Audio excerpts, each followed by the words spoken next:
It's a real privilege to welcome you to today's lecture and to introduce really an exceptional scholar, Professor Ian Ayres. Professor Ayres is the Oscar M. Rubhausen Professor at Yale Law School, where they also served as Deputy Dean. They hold appointments at Yale's School of Management and the School of Public Health, which is kind of amazing to me. It's really a career defined by intellectual breadth.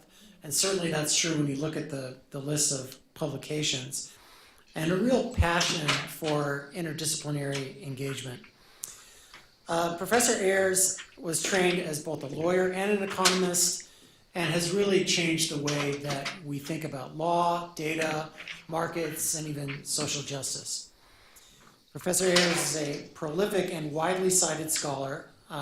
They published more than 100 articles, 13 books, including the New York Times bestseller Super Crunchers, and also a recently published book, Retirement Guardrails, which was co-authored with Quinn Curtis. It explores how fiduciaries can use behavioral insights to improve retirement outcomes. Their work has been featured across popular and academic media, from Oprah, Good Morning America, Harvard Law Review, Quarterly Journal of Economics. You'll have to tell us which is your favorite among all of those places to share your work. They've contributed to the New York Times Freakonomics blog, served as a commentator for Marketplace, co-founded Stick.com, which is a behavioral commitment platform that helps people achieve their personal goals. Professor Ayres has been called the law and economics guru by the Chronicle of Higher Education. Their scholarship ranges from contracts and discrimination to tipping behavior, bail setting, kidney transplants, many, many things. In addition to their academic work, Professor Ayres helped secure the vacatur of a client's death sentence in an Illinois post-conviction proceeding, which is a really powerful example of scholarship in service of justice and using the platform that law professors enjoy in the service of justice.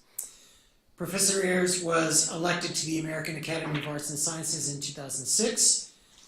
And one of the things that, of course, I noted as I was going back and looking at Professor Ayres' work again is just the tremendous breadth of scholarship, but also what is really impressive is just this kind of commitment to asking really unconventional questions, but also creativity in finding transformative answers. So today, Professor Ayres will be giving us a view into their new book on the power of resisted temptation.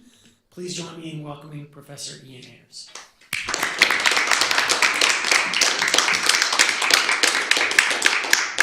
Thank you so much. It's a real treat to be able to be here with you all. This is a book that is co-authored with Giuseppe Mattiacci. And it began with, well, let me first get to the core thesis. Lots of people have understood that sunk costs can impact behavior. That after, and even though from a hyper-rational economic perspective, something that is sunk once you've already paid for a movie ticket, that shouldn't impact, if there's then a blizzard, it shouldn't impact your willingness to go or not. And there are tons of studies that have shown that sunk costs matter. And this entire book is going on to say that sunk opportunity costs matter. And every time you turn down an offer or choose A instead of B or B instead of A, that foregone opportunity is a sunk opportunity cost. And I'm going to try to convince you today that sunk opportunity costs can impact future behavior.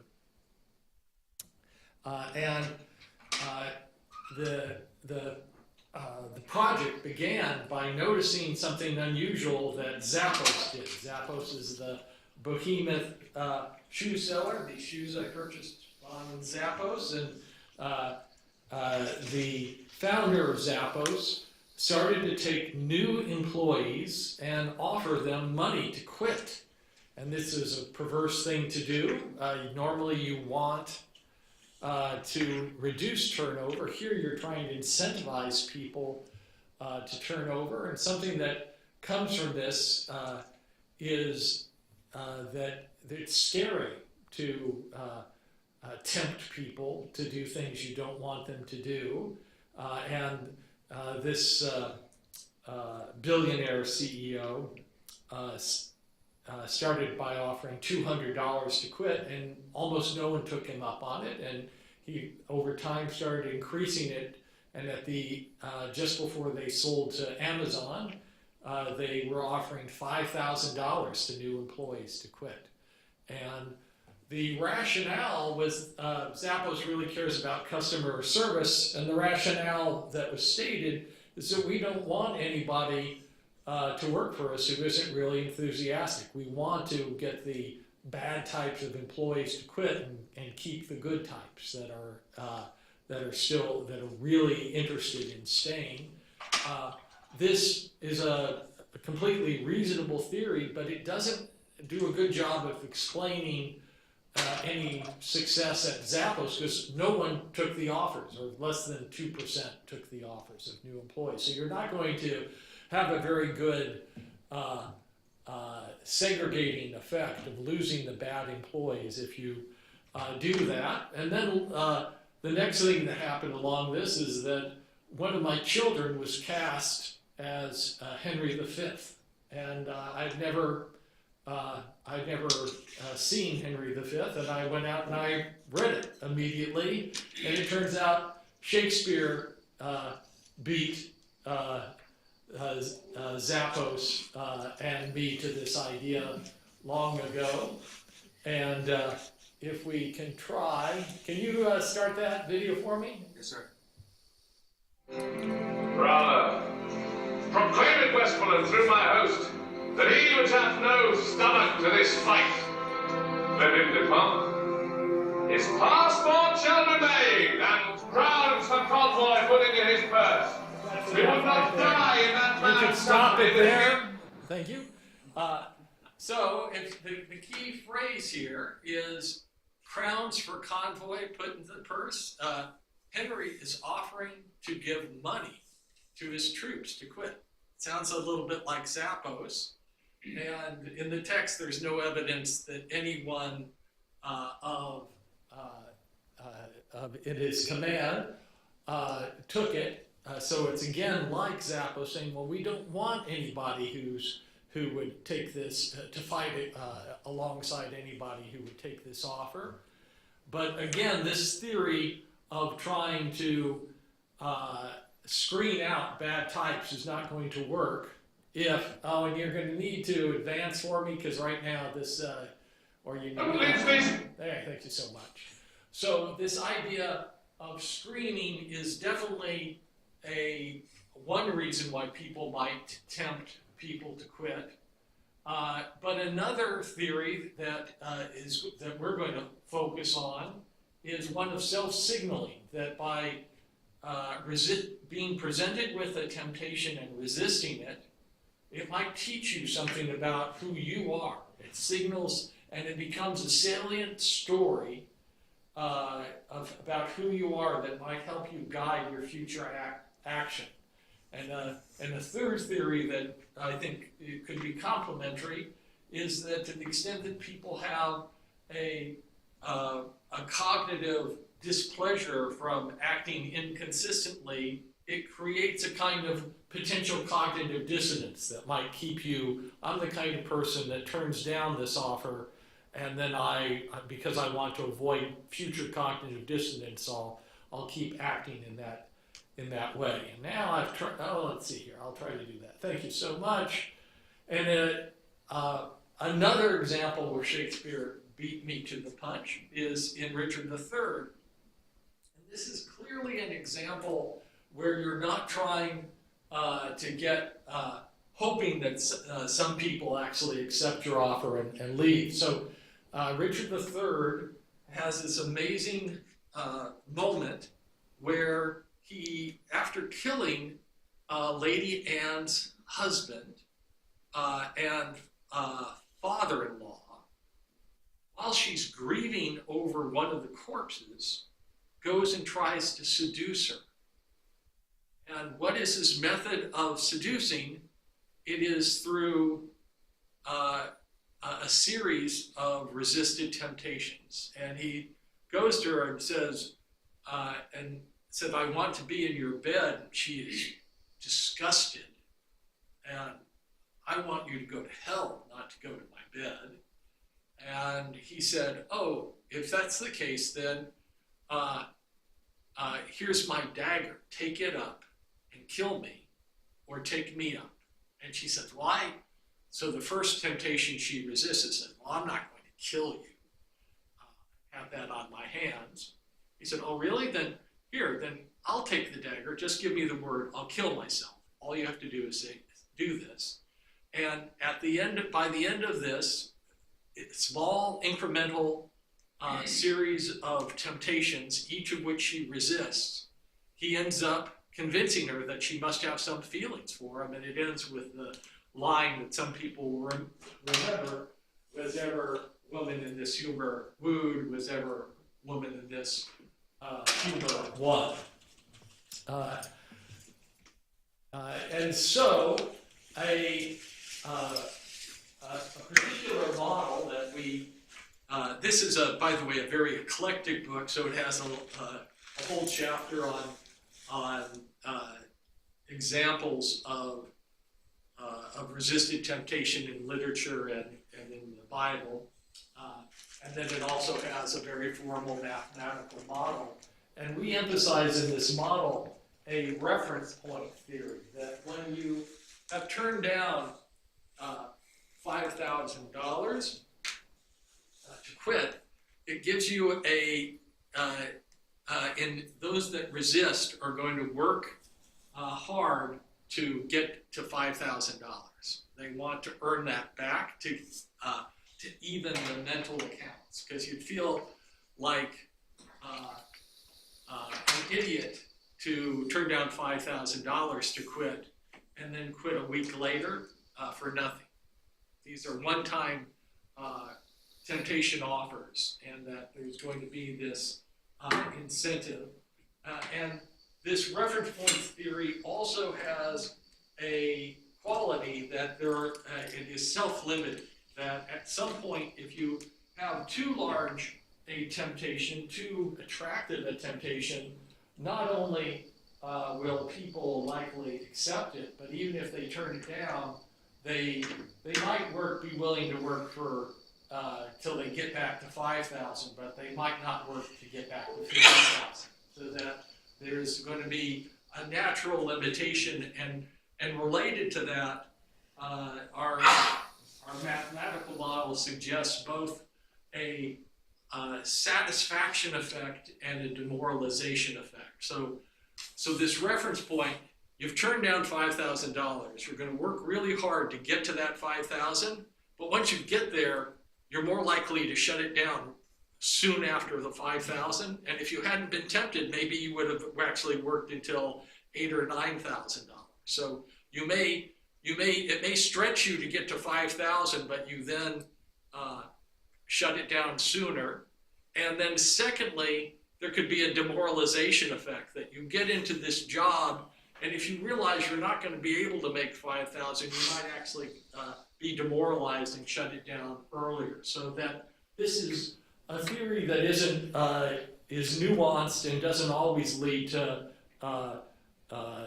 greater success of meeting the person's goal or the choice architect's goal. I end the introductory chapter with a list of some of the book's failings, and with in a section called "Don't Read This Book," with an offer to any of the readers at the end of the first chapter that says, on the honor system, if any of you stop reading at this point and send us, mail us a copy of the book, we'll rebate $30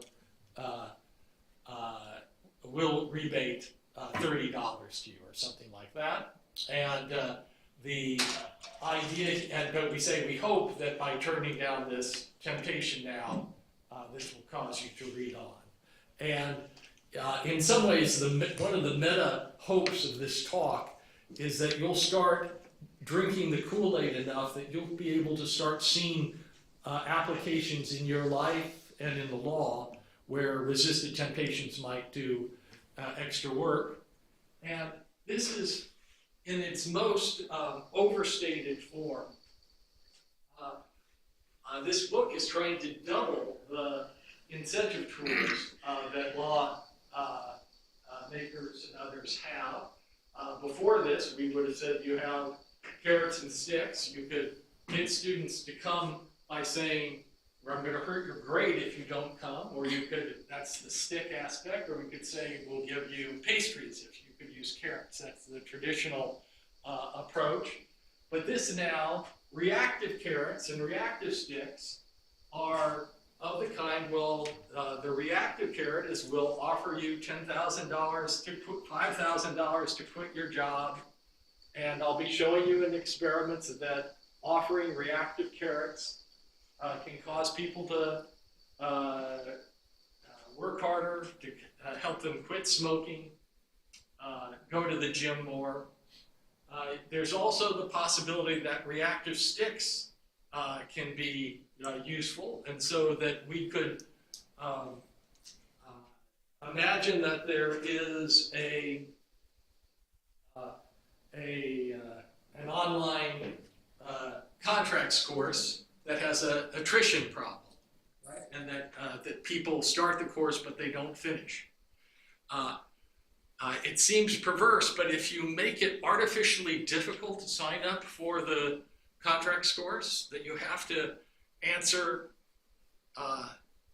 40 questions in order to register for the course, that creates an internal reference point. Gosh, I spent 15 minutes signing up for this. I have to justify that by staying with the course longer.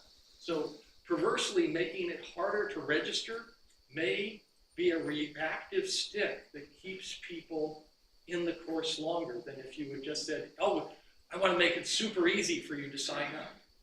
And this is one reason why boot camps might make it increase unit cohesion in the Army, or hazing at fraternities as kinds of reactive sticks. There's also something theoretically interesting here about the diagonals between carrots and reactive sticks have this similarity, and sticks and reactive carrots. The beautiful thing about reactive carrots is that if they work, they don't cost you anything.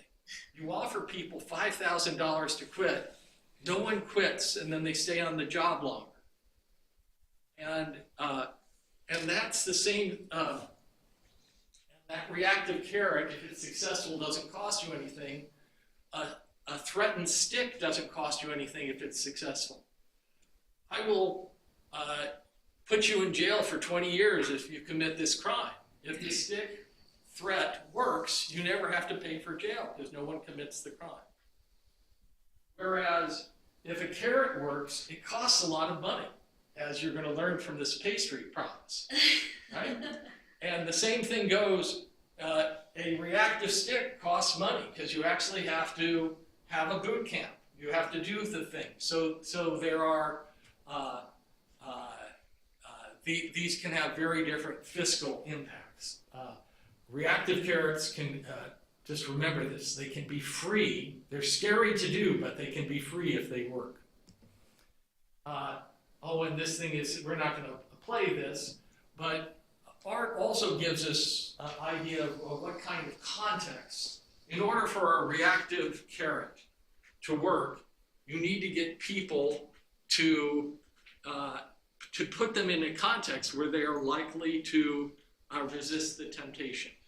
And one of the things the book speculates on, there needs to be a lot more work on what kind of contexts make it easier for people to resist the temptation. One thing is to apply it to new employees who don't really know what the job's like.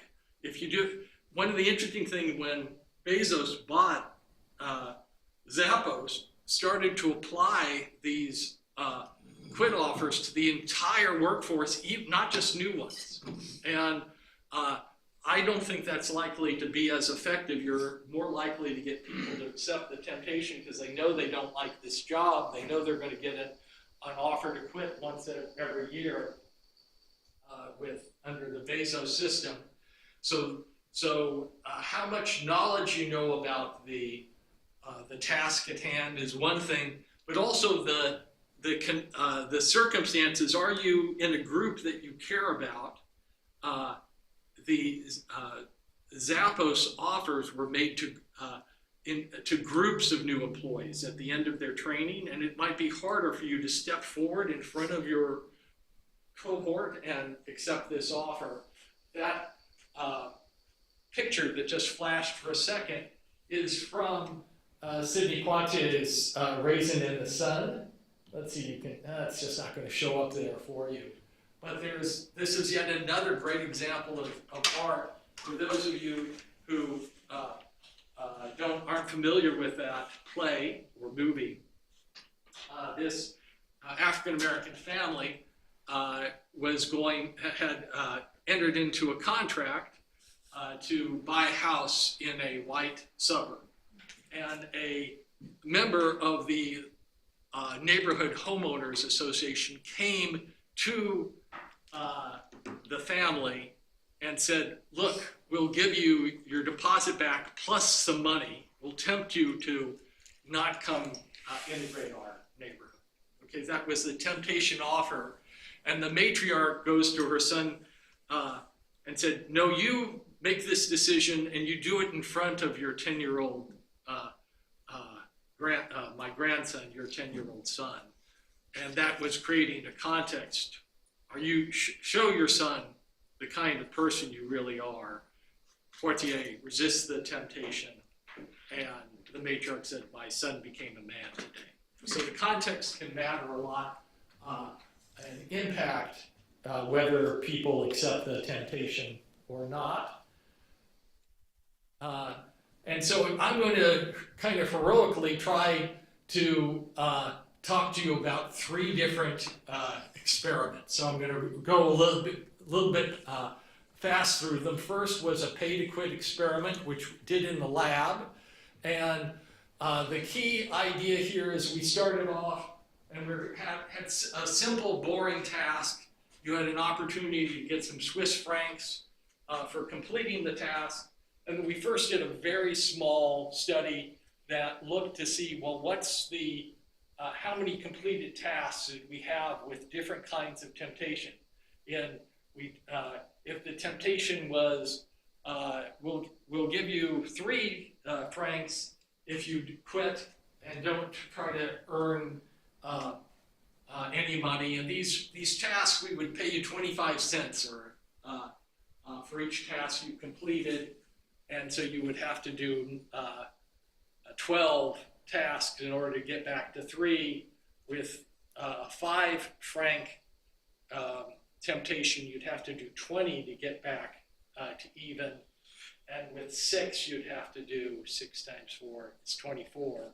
And we found in this first stage that 5 was produced the greatest effort, and then we used that in a larger follow-on test. And the main thing that you can get out of this is even if we include in panel B the people who accepted the temptation and quit immediately and therefore have zeros, we ended up having more completed tasks, more attempts, longer duration in the temptation group than the control group. Tempting people by saying, look, we give you this one-time chance to get 5 francs.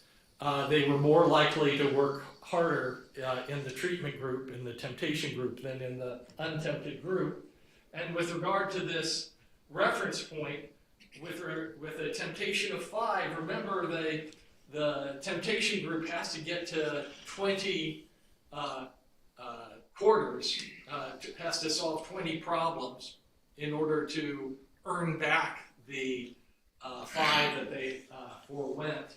And if you look at this graph, it's when they get above 20 that you start seeing the treatment group, the resistance group, is higher than the control group. And so that there is this is where the extra effort is coming from, is from beating that internal reference point. The second experiment was a field experiment that we did out at University of Amsterdam's gym. And we did 2 waves of new subscribers that were visiting the gym for a second time within 1 week. So again, like with the original Zappos, we said we wanted to start with new gym users. This is actually the kiosk. That's, by the way, Giuseppe is there on the right. And this is the kiosk where you'd have to put your thumb in order to come in. And 6 feet away to the left was the computer that they had to go back and they had to answer some questions in order to get into the gym. And the treatment, in the first wave, we had 3 different groups that we randomized people: a control group that was untempted, a 100% temptation group that got 100% of their money back, and a 110 temptation group. And this is what the 110% temptation looked like. Our records indicate that this is your second visit. You want to make sure that you're satisfied. You've been randomly selected to receive a one-time offer.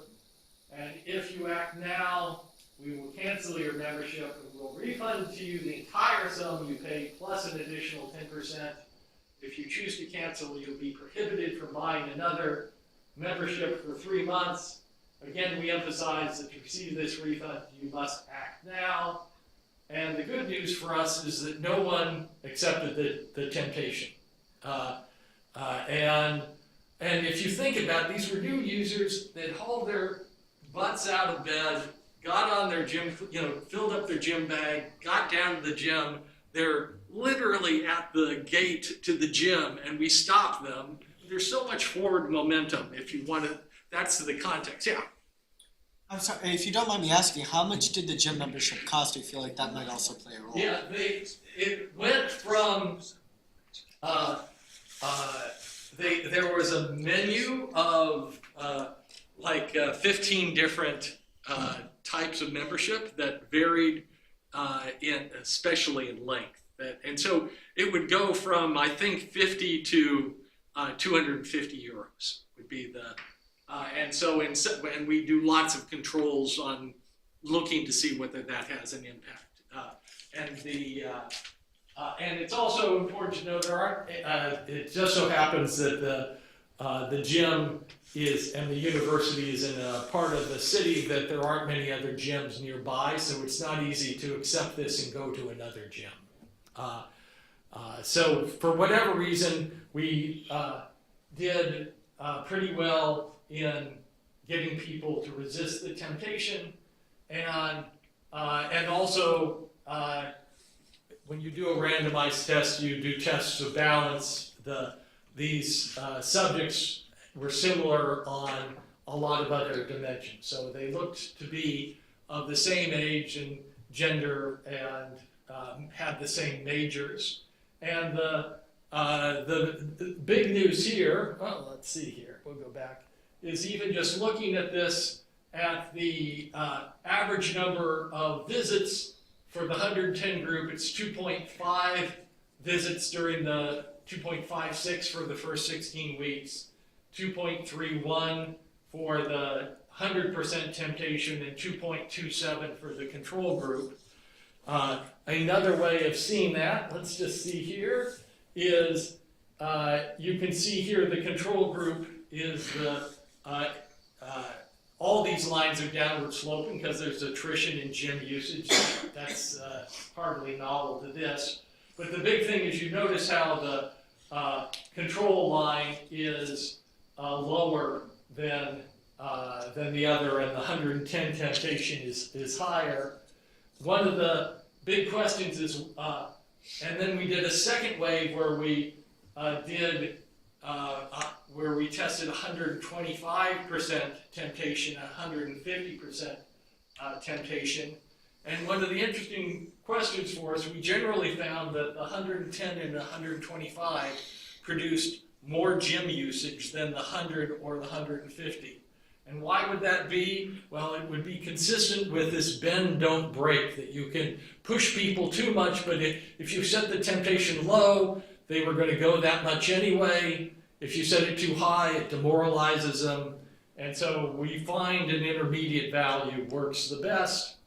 So this is something that is, in this entire book, this is the only place where I have anything close to a reactive stick. All the other tests are reactive carrots, but the idea here is in a much larger set of users, I look to see whether the first week of their membership, whether there was unexpected bad weather. And the idea here is a little bit like boot camp. If in your first week of the gym membership, it's really crappy snow weather, and you still go to the gym, it might make it easier for you to go subsequently when the weather isn't bad. Because you've taught yourself, well, if I can go there during a blizzard, I can keep going. So I coded up yellow and orange are bad weather events. And it turns out that when it's, if you had the bad luck, or maybe I want to call it the good luck to have blizzards during your first week, you end up going to the gym subsequent to that more than if it hadn't been a blizzard the first week. I want to emphasize these are very small effects on a very large sample, so there's a lot more work to find out whether reactive sticks produce the same result or not. And finally, I want to talk to you about a smoking experiment that I did to try to help people to practice quitting smoking. And this was initially going to be a two-city experiment, New Haven and Kyiv. And the least important harm of the Russian invasion is that it ended the Kyiv portion of this.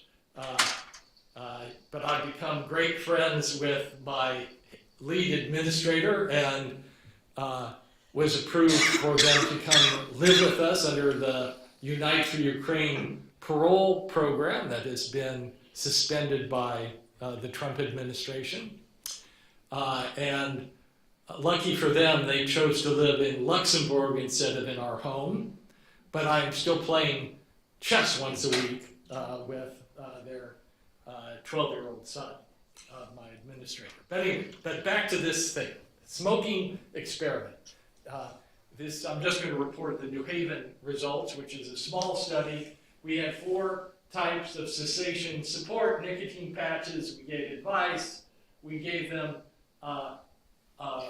independently attendance rewards if they came to up to 6 meetings in 2 weeks. We gave them $5 per meeting. And then we gave them abstinence rewards if at these meetings, if they reported that they had not been smoking and a carbon dioxide breath test showed that they had not been smoking, they could get abstinence rewards, which, as our standard in these programs, increase over time. And if you fail, they reset and then increase again to the extent that you succeed. And so they could earn up to $195 from abstinence rewards. But then we split, everybody had a chance for that, for the attendance rewards, the abstinence rewards. And then we randomly chose a subsample and said, but first, before you start, we'll give you $80 to give up the chance to get abstinence rewards. You can still come to the meetings, we'll still give you attendance, we'll still give you support, but you won't get this if you take the $80, you can't get the $195.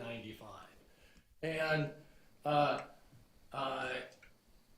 we did have 10 of the 34 in the temptation group accepted the temptation, so we didn't have as much resistance. And the good news that you can see, though, on each of the 6 carbon monoxide tests that the tempted group had a higher success rate than the non-tempted control group. And I'm going to close in on and throw it open for discussion here, but I just wanted to talk a little bit about applications. And one thought here is that here I might actually pull out as a slide that is on my computer, but not on the slides that are up here. So as far as applications go, there are personal applications that could be done by businesses, by services that are trying to help people reach their goals. I think there's even a possibility that this could work. I think there's even a possibility that you might be able to tempt yourself. If you wanted to teach yourself something about your willpower, you might intentionally drive by some fast food places and say, and by resisting that temptation, teach yourself something about yourself that you that might help you avoid other food temptations. Another version of this has to do with parenting. So it is a common goal of parenting. You say you have a 6-year-old. You'd like to inculcate certain moral precepts in your child, I imagine. Yes. And how do you do that? Modeling. So I am honest, and look how successful you are. It's a good strategy to be honest. And you can, of course, say you shouldn't lie. Okay, but it's not quite clear why telling people they shouldn't lie is enough. Modeling might work. What about people that aren't as successful for you? It's and to usually learn about stuff, it's useful to know about both sides of the coin. And so, but another approach that this opens up the possibility is, should parents ever use resisted temptation with regard to children? And what if you gave a small temptation and see if they could resist? This has some relationship to the marshmallow test, which is a kind of a resisted temptation. Now that's used more diagnostically, but this is suggesting that you might be able to use marshmallow-like temptations to teach children something about themselves that make it easier for them to continue resisting larger temptations later on. And just to go immediately from parenting to public policy, one of the things that this might make progress on public corruption. So there are countries where public corruption is documented to be a large problem. You could imagine, with regard to new employees, having a system where they were going to be exposed to small temptations. Let's say they're giving driver's licenses, and are you willing to resist a $10 bribe to give somebody who failed the driver's license test a driver's license? And it might be possible that by getting them to resist a $10 bribe, it made it easier for them later to resist a $10,000 bribe. This is just the kind of thing that I want you to think about. This is an application when Dodd-Frank came out and regulations under it. It includes what is effectively a mandatory rule that prohibits prepayment penalties in mortgages. So if somebody wants to pay off their home mortgage early, you can't penalize them for paying it off. Mandatory rule, cannot contract around it. And this suggests that might be mistaken, that it might be better to allow firms to offer a mortgage that will where they will actually give you $1,000 up front if you in cash for the same mortgage if you will take on a prepayment penalty. And if borrowers resist that temptation, they turn down $1,000 in order to have a mortgage without a prepayment penalty. Well, they might feel silly not to take advantage of this option to prepay. And so if we wanted actually to have borrowers prepay, which we might not, but if we wanted that, we might get actually more prepayment by having giving them an opportunity to resist temptation. And so one of the lessons about this, if we go to basic contract structure, this theory gives an extra reason why we might prefer default rules to mandatory rules, because there is no opportunity for resisted temptation with regard to a mandatory rule, but there can be opportunities for resisted temptation with regard to default rules. And a second lesson from here, which we have just a little bit in law, but this suggests we might have more, this idea of allowing there to be temptation mortgages with prepayment penalties is only going to work if most borrowers resist the temptation to take the mortgages. And there's always the fear, well, what if they don't resist? The law can make the rule contingent on not too many people accepting the temptation. And going back to that gym experiment, which was actually the first one I did in the book, we very much made sure that we had programmed. We didn't know whether people were going to resist our temptations or not. I personally was going to have to pay any money that for those temptations, and we had it programmed up to turn off the temptation if too many people did. Now, it turns out that there is one aspect of the law, at least, that does this fairly routinely. There are liquor licenses for restaurants that sometimes, if you think of the liquor as being the tempting offer, the license is voided if too many people buy alcohol. If a majority of your receipts come from alcohol, you lose your liquor license. That's too many people accepting the temptation. So we could say, look, any mortgage lender could offer a mortgage that has a prepayment penalty as long as not more than 5% of your borrowers exercise that option. Yeah.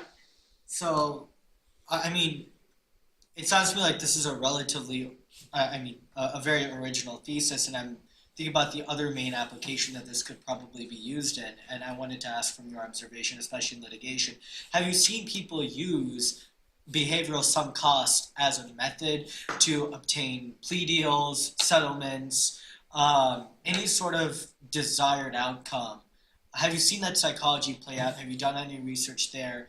And have you seen it, work effectively? Because maybe, this is something that a lawyer can catch on to relatively quickly and identify as a fallacy. Yeah, not in the settlement of disputes. I haven't seen it there. Of course, Zappos starts off is doing this, and there are lots of sellers that have money-back guarantees, and by resisting the urge to use the money-back guarantee, no questions asked for the first week, that may actually have a reactive effect, that you know that you've done that. But you make me happy, because this is really the hidden goal of this, is to try to see if you can start seeing new places where this could be used.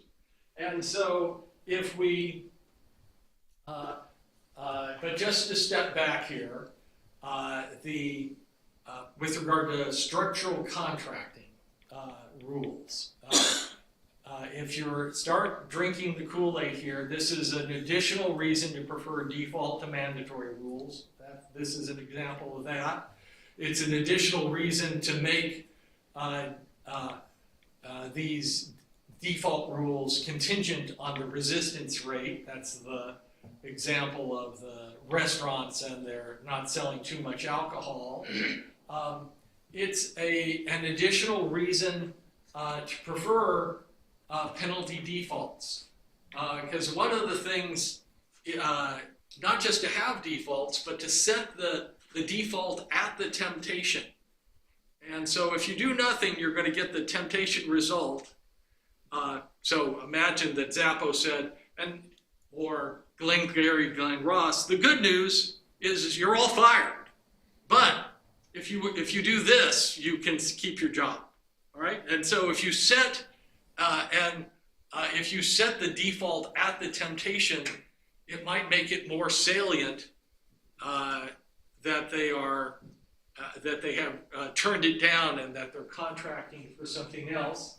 It also might be a special kind of default as an affirmative choice rule, where you have to affirmatively choose which of the items that you want.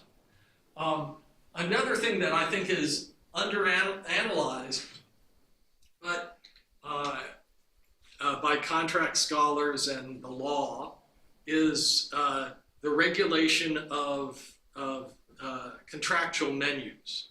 And a menu, just like a menu at a restaurant, is really a set of simultaneous offers. I am offering, you can have pizza or you can have a sub, and those are all offers I'm making. You tell me which of these offers, if any, you want. And this idea of reactive sunk opportunity costs are going, in order to be effective, you have to be cognitive of what you turn down. And there are lots of things that we don't have opportunity cost salience. But if it's a menu, and it might make it easier for you to know what you turn down.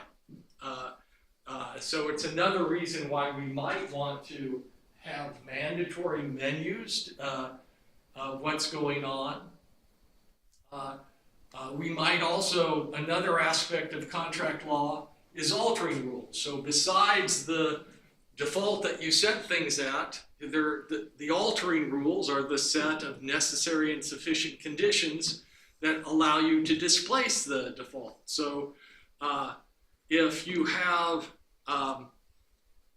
if employment at will is the default rule of employment in your jurisdiction, and you want to go for cause employment, what would be the necessary and sufficient words to get you to that? That's what the altering rule is.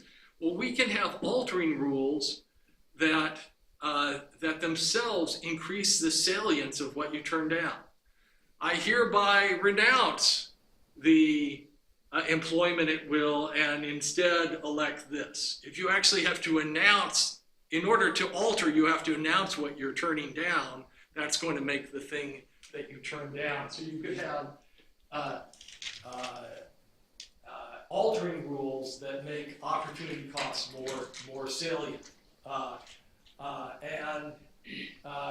And finally, this gives you possibly the law a reason to mandate continuing disclosures about what was turned down to reinforce it.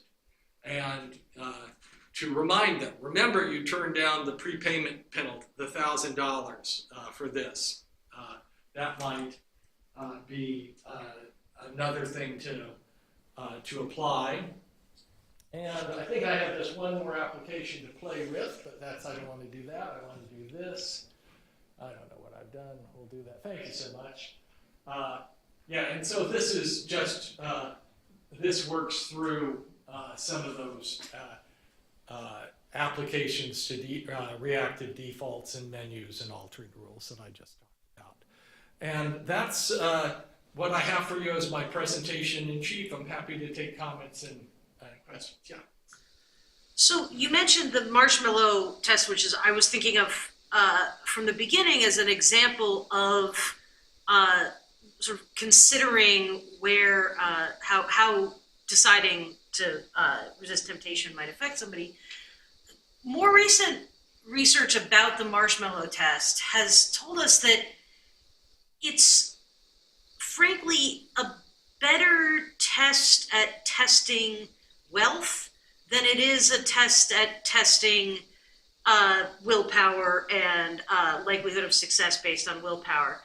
And I wonder the extent to which need factors in, right? Somebody is much more likely to take the incentive to quit if they've just had a disaster that they need the money for right now, right? Or any of these other things where need either in overall wealth or in immediacy might make a big difference. And I'm wondering how that factors into your thinking. It definitely factors in, and it's one of these, to be effective, you just need to have people resist the temptation. And this would feed into one of the contextual factors that might force people, because of necessity, to accept the temptation. An application of, but you'd want to, I'd want to weigh it off against other contractual factors, such as, are you doing this in a group that you care about and would be embarrassing to do it? Another application that is closer to home is we could tempt at the end of the first year of law school, after you get your grades. Law schools could consider offering money for people to quit law school. And the people that are really necessitous might do that when they shouldn't. But there could be other people that we want to do this because we actually want to have the screening effect, that we want some people to wake up and this is after a year experience. Another version of this would be to do it after the week before classes start. And by getting people, there's a real problem more at the college level of people dropping out during their first year, and this is particularly among minorities. And is it possible that offering them $1,000 a week before classes, a one-time offer, would keep them in school longer? It's a possible thing, but the necessitude might cut the other direction. And this is not, at lunchtime, I was suggesting, hey, we should flip this default on guns, and the state should start doing this right away, all right? This is a different kind of scholarship. There's nothing that I've said here today that say we should go out and pass a law on the basis of it. At most, this is saying we should go out and do some experimentation to find out this temptation a week before class. Does it on net help minority students stay in school, or does it hurt them? And it could be that it helps on average, but there's subgroups that are needful that it hurts. Yeah. So getting to the book of Genesis, if a big voice told the two of them, Lot and his wife, you're going to leave Sodom and Gomorrah, and we're telling you, don't look back. However, if one of you looks back, the other one gets 8 diamonds and 1,000,000 shekels. What would happen? Okay, so if one of you looks back, the other gets money. And 8 diamonds. And 8 diamonds. 8 diamonds.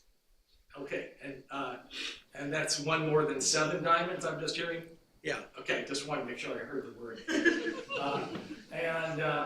So that, I think, would be And does the person who looks back get turned into a pillar of salt? Yes. Yeah. So that seems to me to be the salt is a traditional stick. The idea, if you love your spouse, that is a traditional carrot. And the question is whether the traditional carrot effect of enriching your spouse is enough to make you sacrifice your life. And so I don't know how, I don't have a firm prediction about which of those effects would be largest. There is I do have a long discussion of Aquinas, who ties both the temptation of Eve to the temptation of Jesus in the three temptations of Jesus, and an important difference is Jesus resists the temptation, while Eve does not, and trying to, at any rate, there are multiple temptations in the Bible. There is some, in Christianity, there's some sense that tempting is something that the devil does, and that it's not good to tempt, to use temptations. And so, to that extent, my thesis today is somewhat heretical.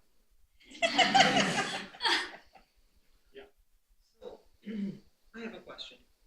Well, I'm not sure. Anyway, so in terms of sort of drawing out the implications of these reactive carrots and reactive sticks for future decision makers, whether they be courts or whether they be legislators, you've increased the number of possibilities from rewards to reactive rewards and so forth, and the same on the other side. But my question is, if you're if you're thinking about how do you distinguish a reactive reward? Because if you think about the recent effort of Musk to offer rewards to people who quit, or if you don't, the idea was we'll pay you to quit. Yes. If you don't quit, we'll be terminated. Well, it's a little bit different, but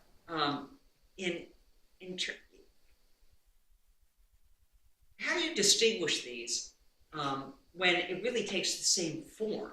Yeah. So do you set out beforehand and you decide, what do I want to achieve here? Yeah. And I offer, so how do I distinguish an ordinary reward, which I want people to take because I want them to quit, from one where I'm offering it for this sort of superficially to make them quit, but actually to make them stay longer? How do you? Yeah. So one possibility is that there may be contexts where the goals of the choice architect, Musk in this case, is completely irrelevant, and that any time that, and so even though Musk is hoping that this will have just uptake and will shrink, radically increase turnover, it may be that that the Musk offer actually keeps people on the job longer, even though Musk doesn't want that to happen. And the other big thing that I really should talk more about, so it's a great question, is traditional carrots that backfire. I want you to,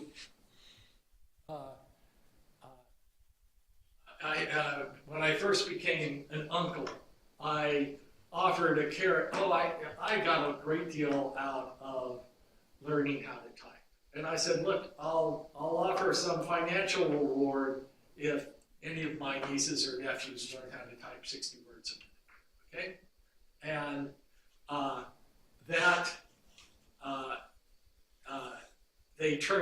they resisted that temptation. And I may have ended up hurting them and making them worse typists than if I had kept my mouth shut. So anytime, because they learn that they're people that turn down, that they're not typists, or that they're type of people that aren't willing to do things for financial rewards, which could hurt them even more. And so anytime you try a carrot to get them to do X, if the carrot fails, it may have a boomerang reactive effect that makes things worse than if you'd done nothing. And so that's something, we have just all kinds of traditional carrots, and we don't pay enough attention to whether their failure makes things worse than if we had done nothing. So that's a big take home of this book that I should play up more.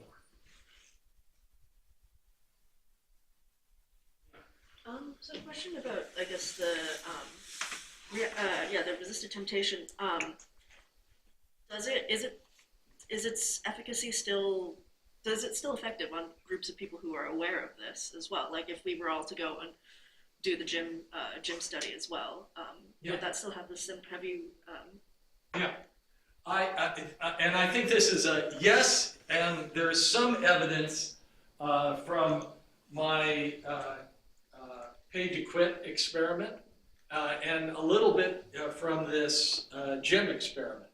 That one of the things about this is there's some psychological manipulation that needs to be deceitful, let's say, okay? But this is not one of them.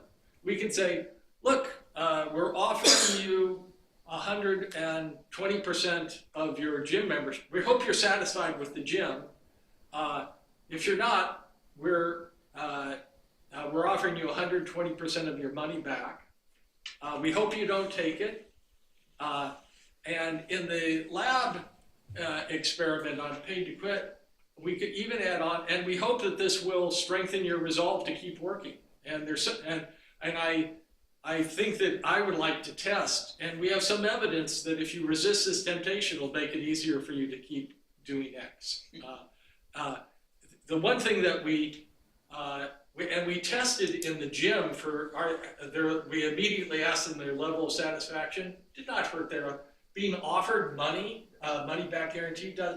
We're used to it. It did not upset the gym user. So we can be honest with them. We can be transparent, saying we hope you resist this temptation, but here it is for you, and we hope it will strengthen your resolve to do X. Now, something that there is a place when you talk about need. One of the things, what if the subject, you're the choice architect, and the subject doesn't share your goal? And so here, imagine that we're all tenants in a big apartment complex, and the apartment board or the people in charge want to promote recycling, but you don't give a shit about recycling, okay? Is there a place for reactive carrots to get you to recycle more? And I haven't tested this, but I think maybe. I think it's going to be harder if this person does, but if you get them into a particular context with their other tenants that they care about, and they say, okay, we're going to give you $100 to not have a recycling bin. And it would be, because of the groupedness of the context, I can get you to turn down that $100. And once you turned it down, now you have the damn bin. Are you not going to use it? Maybe it gets you to, even somebody who didn't care about it, maybe we can bootstrap them. And one of the things that there is some psychological evidence, when there are these contextual factors that guide your behavior, you tend to forget about those things and just remember what your choice was. So all you remember really isn't that, oh, I felt guilty to take the money in front of my peers. What you remember is you turned down the money. And that might, so maybe that would be, but I frankly, let's be clear, I have nominally doubled the tools in the toolbox, but these are much weaker tools than traditional carrots and traditional sticks, and they have all kinds of limitations on when they're going to be effective. So, so not really doubling, but maybe going from 2 to 2 1/4. Okay, is I think closer to reality. Well, that seems like a perfect time to end our discussion. There you go. And thank you for coming, Professor.